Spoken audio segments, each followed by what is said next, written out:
기도하고 말씀도록 하겠습니다. 사랑의 하나님, 오늘도 말씀으로 하루를 시작합니다. 말씀이 주는 평안과 위로가 우리 사랑하는 모든 성도님들에게 늘 가득하게 하시고 말씀의 사람으로 이 땅을 살아가도록 함께 하시기를 기도합니다. 성령님 이 시간 함께 하셔서 말씀을 온전히 이해할 수 있도록 함께 하시기를 기도합니다. 지금은 살아계신 주의 말씀을 듣기 위해 있습니다. 말씀을 전하는 사람과 듣는 모든 사람들에게 하나님의 은혜가 충만하게 임하기를 원하며 우리를 구원하신 우리 주 예수 그리스도의 이름으로 기도하였습니다. 아멘. 함께 하나님의 말씀 보도록 하겠습니다. 같이 읽을 하나님의 말씀은 신약성경 332페이지 데살로니가 전서 5장 19절부터 20절까지 말씀입니다. 신약성경 332페이지 데살로니가 전서 5장 19절부터 20절까지 말씀입니다. 성령을 소멸하지 말며 예언을 멸시하지 말고. 아멘. 오늘은 부흥을 가로막는 원인들이라는 말씀의 제목을 가지고 함께 은혜를 나누고자 합니다. 우리는 계속적으로 부흥에 대해 살펴보고 있습니다. 예수님의 주되심을 인정하고 성령 세례를 경험한 사람은 하나님께서 주도하시는 부흥의 역사에 쓰임받는 인생이 됩니다. 과거의 많은 믿음의 선배들이 그랬듯이 우리 역시 앞서 말한 전제 앞에 머문다면 우리 역시 부흥이 필요한 이 세대의 주역이 될 수 있습니다. 그렇다면 우리는 한 가지를 생각할 수밖에 없게 됩니다. 역사 이래로 많은 교회들이 존재하였고 지금도 존재하지만 부흥을 경험하고 쓰임받는 교회는 생각보다 많지 않다는 사실입니다. 모두 같은 신앙 고백을 가지고 있고 하나님의 나라를 향한 헌신이 있지만 성령의 충만함으로 움직이는 교회는 우리가 생각하는 만큼 많지 않다는 뜻입니다. 그렇다면 왜 많은 교회들은 부흥의 시대로 나아가지 못할까요? 오늘 우리는 그 점을 좀 더 묵상하고 생각하기를 소망합니다. 1907년에 일어난 평양 대부흥은 향후 한국의 종교 지도를 바꿀 만한 대사건이었습니다. 이 부흥의 여파로 대한민국 곳곳에, 당시에는 조선이죠, 곳곳에 교회가 세워지기 시작했으며 불교보다 무려 1000년 후에 시작된 종교임에도 한국 교회에 가장 영향력 있는 종교로 성장하게 되었습니다. 이 평양 대부흥은 두 가지 전제에서 시작된 부흥이었습니다. 일단 먼저 성령의 일하심을 소멸하지 않았습니다. 평양 대부흥의 시작은 정직한 회개에서 시작되었습니다. 우리는 성령을 통하여 회개를 하게 될 때에 우리의 죄의 추악함을 만나게 됩니다. 그리고 하나님 앞에서 심히 연약하고 부족한 우리들의 모습을 발견하게 됩니다. 그때 성령님은 우리 안에서 우리의 죄를 다루시면서 우리로 하여금 하나님의 거룩함 앞에 서게 합니다. 평양 대부흥은 바로 이러한 성령님 앞에 제대로 반응한 위대한 사건이었습니다. 우리는 일전의 수예배를 통해 삭개오의 이야기를 배웠습니다. 삭개오가 예수님을 만났을 때 가졌던 행동을 기억하시기를 바랍니다. 그는 자신의 죄를 회개하고 자신의 삶을 바꾸었습니다.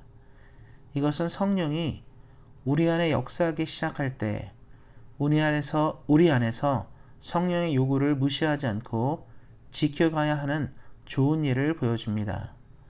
대다수의 많은 신앙인들이 회개하고 삶이 달라지지 않는 경우들이 많이 있습니다. 성령이 우리 안에서 끊임없이 변화를 요구하지만 성령의 요구를 무시하는 경우가 이에 해당한다고 볼 수 있겠습니다. 조선을 뒤흔든 평양 대부흥은 성령의 요구를 무시하지 않고 충실하게 따랐기에 생겨난 사건이었습니다.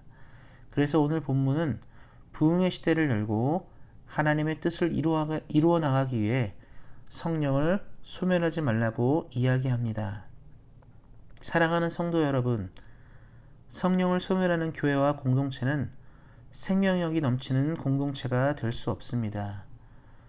우리 교회는 그래서 누구보다 성령의 뜻을 따르는 교회가 되기를 예수님의 이름으로 축원드립니다. 그렇다면 우리는 어떻게 성령을 소멸하지 않고 살아갈 수 있을까요? 성령을 소멸하지 않고 그 뜻을 따르기 위해서 필요한 것은 바로 말씀을 잘 이해하는 것입니다. 본문에서는 예언이라고 표현되는 분이라고 나오는데요. 성경에서 말하는 예언은 하나님의 뜻을 선포하는 것을 말합니다.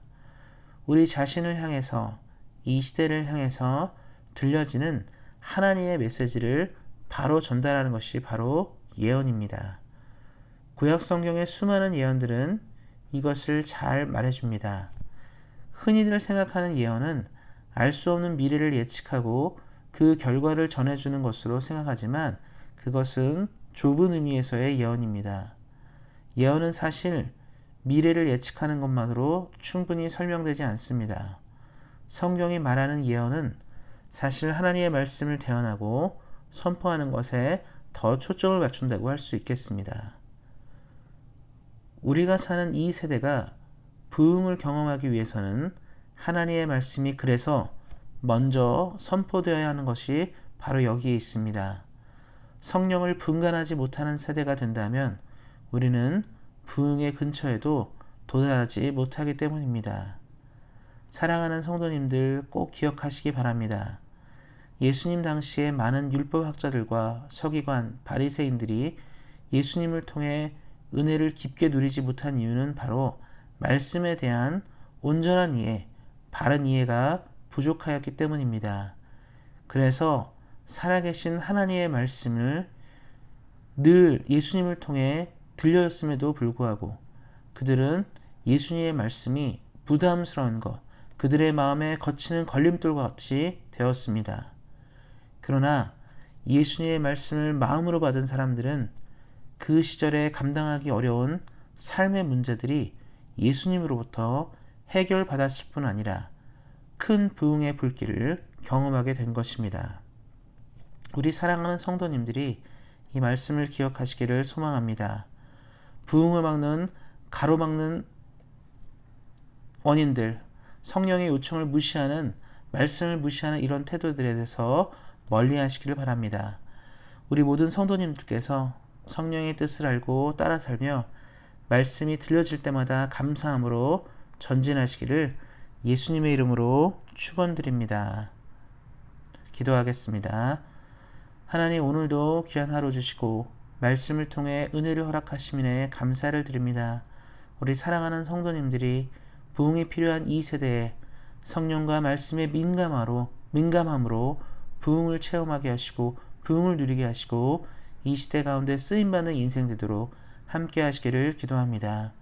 우리에게 감당할 수 없는 가장 많은 은혜를 부어주시는 하나님께 감사하며 우리 주 예수 그리스도의 이름으로 기도하였습니다. 아멘. 함께 기도하는 시간 갖도록 하겠습니다. 같이 기도하실 때는 교회 이전과 예배를 위해서 하나님께서 은혜를 허락하여 주셔서 은혜 가운데 교회 이전이 잘 이루어질 수 있도록 또 함께 모여서 드리는 첫 예배가 주님께 영광 돌리는 예배 될 수 있도록 기도해 주시기 바랍니다. 계속적으로 좋은 목사님, 담임 목사님 청빙을 위해서 하나님이 필요한 사람, 하나님께 맞는 사람이 우리 교회에 보내질 수 있도록 기도해 주시기 바랍니다. 우리 안에 몸이 연약한 분들을 위해서 하나님의 능력과 은혜로 치유되는 역사에 있을 수 있도록 우리 안에 몸이 연약한 분들을 위해서도 함께 기도하는 시간 가지도록 하겠습니다.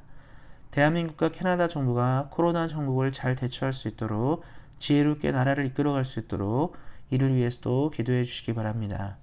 또 기도하실 때 특별히 내일 있을 주일 예배를 통해 은혜 얻는 시간 될 수 있도록 예배를 위해서도 기도해 주시기 바랍니다. 오늘 말씀처럼 성령과 말씀을 소중히 여기는 삶을 사시기를 다시 한번 예수님의 이름으로 축원드립니다.